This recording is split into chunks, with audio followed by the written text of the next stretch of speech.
తెలంగాణ వ్యాప్తంగా బీఆర్ఎస్ పోరుబాట పట్టింది, నిరసనలు వ్యక్తం చేస్తోంది. ధాన్యం కొనుగోళ్లపై రైతులకు మద్దతుగా ఆందోళనలు చేస్తోంది. నియోజకవర్గ కేంద్రాల్లో ధర్నాలకు దిగారు గులాబీ శ్రేణులన్నీ. వెంటనే ధాన్యం కొనుగోలు చేయాలంటూ డిమాండ్ చేస్తున్నాయి. క్వింటాల్ ధాన్యానికి 500 రూపాయలు ఇవ్వాలంటూ డిమాండ్ చేస్తున్నాయి.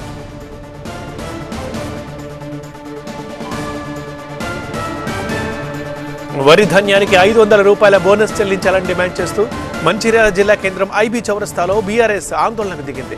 పార్టీ ఆధ్వర్యంలో రాస్తారోకో చేపట్టారు.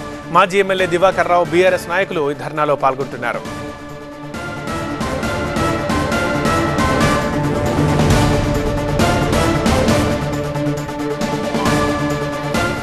బీఆర్ఎస్ శ్రేణులు రైతులు రోడ్డెక్కారు. సిద్దిపేట పాత బస్టాండ్ దగ్గర బీఆర్ఎస్ ఆధ్వర్యంలో ధర్నాకు దిగారు.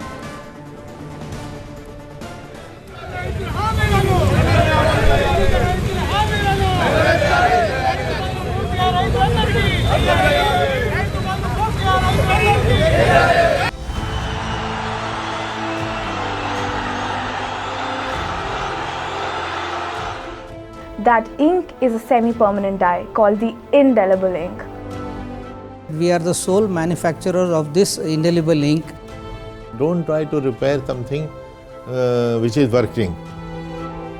And if you have facial recognition, you can go vote in any booth anywhere based on where you are, and then it will be recorded that you can't vote anywhere else again. Can we retire indelible ink and use biometrics? Theoretically, my answer would be yes.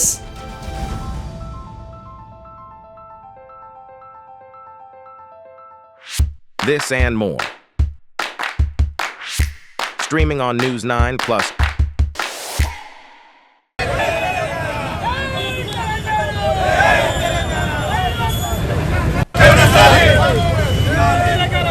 షామీర్పేటలో రైతుల ధాన్యం పరిశీలించిన అనంతరం ధర్నాకు దిగారు మాజీ మంత్రి మల్లారెడ్డి. ప్రభుత్వం ఇచ్చిన హామీ మేరకు క్వింటాల్ ధాన్యానికి 500 రూపాయల బోనస్ ఇచ్చిన ధాన్యం కొనుగోలు చేయాలంటూ డిమాండ్ చేస్తున్నారు. మల్లారెడ్డి ఇంకేమన్నారు? పూర్తి సమాచారం మా చీఫ్ రిపోర్టర్ రాకేష్ అందిస్తారు. రాకేష్, సన్న వడ్లకు మాత్రమే 500 బోనస్ ఇస్తానంటూ సీఎం రేవంత్ రెడ్డి చేసిన ప్రకటనకు నిరసనగా బీఆర్ఎస్ రాష్ట్ర వ్యాప్తంగా ధర్నాలు నిర్వహిస్తుంది. షామీర్పేటలో వడ్ల కొనుగోలు కేంద్రంలో మాజీ మంత్రి మల్లారెడ్డి కొద్దిసేపటి క్రితమే ధర్నా నిర్వహించారు. అంటే మీ ప్రభుత్వం ఉన్నప్పుడు కూడా దొడ్డు వడ్లు వద్దు, సన్న వడ్లను మాత్రమే పండించండి అని ఒక ప్రకటన అప్పట్లో మీ ముఖ్యమంత్రి కూడా చేశారు. ఇప్పుడు ఎందుకు వ్యతిరేకిస్తున్నారు దాన్ని? చూడు, అప్పుడు మేము ప్రకటన చేసినాం. ఏమని ప్రకటన చేసినాము? మేము సన్న వడ్లే వేయండి, దొడ్లు వడ్డు వేయకమని చెప్పినాం. పంట వేసే ముందే చెప్పినాం. కానీ వేసిన పంటకు సన్న వడ్ల, దొడ్డు వడ్ల అన్నిటికీ మేము గిట్టుబాటు ధరించినాం మేము. ఇప్పుడు వాళ్ళు సన్న వడ్లు వేయమంటలేరు, దొడ్డు వడ్లు వేయమంటలేరు. ఉన్న గ్యారెంటీలని చెప్పారు, 420 గ్యారెంటీలు చెప్పారు. అన్నీ కొంటా అన్నారు, అన్నీ చేస్తామన్నారు. ఉచిత హామీలు అన్నీ ఇచ్చేసారు. ప్రభుత్వంలోకి వచ్చిండ్రు, మొత్తం మళ్ళీ అన్నీ గ్యారంటీలు అన్నీ మోసపూరిత గ్యారంటీలు చేసేసి పబ్లిక్లమంతా మోసం చేస్తారు, మోసపూరితం. ఇప్పుడు 10 నుంచి 10,000 నుంచి 15,000 రైతు భరోసా ఇస్తున్నారు. ఎక్కడ వాయ భరోసా? 10,000 దిక్కులేదు. మొన్నటి దాకా వేసి 6 నెలల దాకా బిక్కు 4 ఎకరాలకు, 2 ఎకరాలకు, ఎకరకు ఒక బిచ్చం వేసినట్టు వేసిరు రైతులకు. రైతు అంటే ఏంది? కేసీఆర్ టైంలో రైతన్న అంటే ఏంది? దేశంలోనే, భారతదేశంలోనే అన్నం పెట్టే రైతన్నను తయారు చేసాడు కేసీఆర్. సీఎం రేవంత్ రెడ్డి చెప్పింది మాత్రం కాంగ్రెస్ నేతలు కొంతమంది దాన్ని కొంత క్లియర్గా వివరిస్తూ ఉన్నారు. 500 సన్న వడ్లకు మాత్రమే ఎందుకు ఇస్తున్నారంటే సన్న వడ్లను ఎంకరేజ్ చేయడానికి, ఇప్పుడున్న పరిస్థితుల్లో దొడ్డు వడ్లకు మద్దతు ధర ఇచ్చేసి సన్న వడ్లకు కొంత బోనస్ ఇస్తే కనుక రైతులందరూ సన్న వడ్ల వైపు మళ్ళుతారు అనేది సీఎం ఉద్దేశంగా చెప్తున్నారు. ఉద్దేశంగా చెప్పు, కానీ ఇప్పుడు ఇచ్చేదైతే అన్ని వడ్లకి, దొడ్డు వడ్లకి, సన్న వడ్లకి. నువ్వు వేసేటప్పుడు చెప్పు, వచ్చే ఏడాదికి చెప్పు, మళ్ళీ ఏడాది చెప్పు, 2 ఏళ్ళైనాక చెప్పు.